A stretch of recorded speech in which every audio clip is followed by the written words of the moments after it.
বিসমিল্লাহির রহমানির রহিম। বিসমিল্লাহির রহমানির রহিম। আমি সশ্রদ্ধ চিত্তে তারেক রহমান সশস্ত্র চিত্রে শপথ করিতেছি যে আমি আইন অনুযায়ী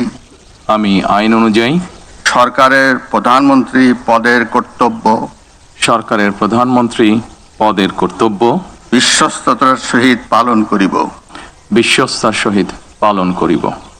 আমি বাংলাদেশের প্রতি অকৃত্রিম বিশ্বাস ও আনুগত্য পোষণ করিব। আমি সংবিধানের রক্ষণ সমর্থন ও নিরাপত্তা বিধান করিব।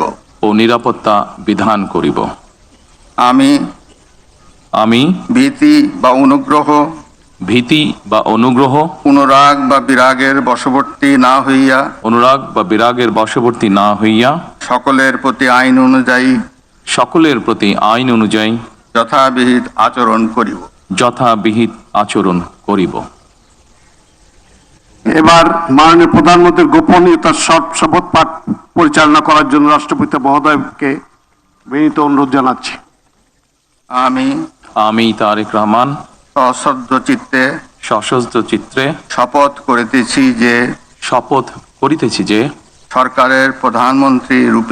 সরকারের প্রধানমন্ত্রী রূপে যে সকল বিষয় আমার বিবেচনার জন্য আনিত হইবে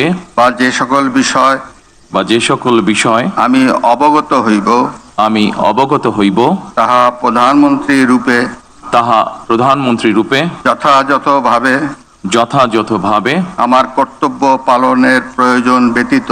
আমার কর্তব্য পালনের প্রয়োজন ব্যতীত প্রত্যক্ষ বা পরোক্ষভাবে কোনো ব্যক্তিকে জ্ঞাপন করিব না বা কোনো ব্যক্তির নিকট প্রকাশ করিব না। ধন্যবাদ।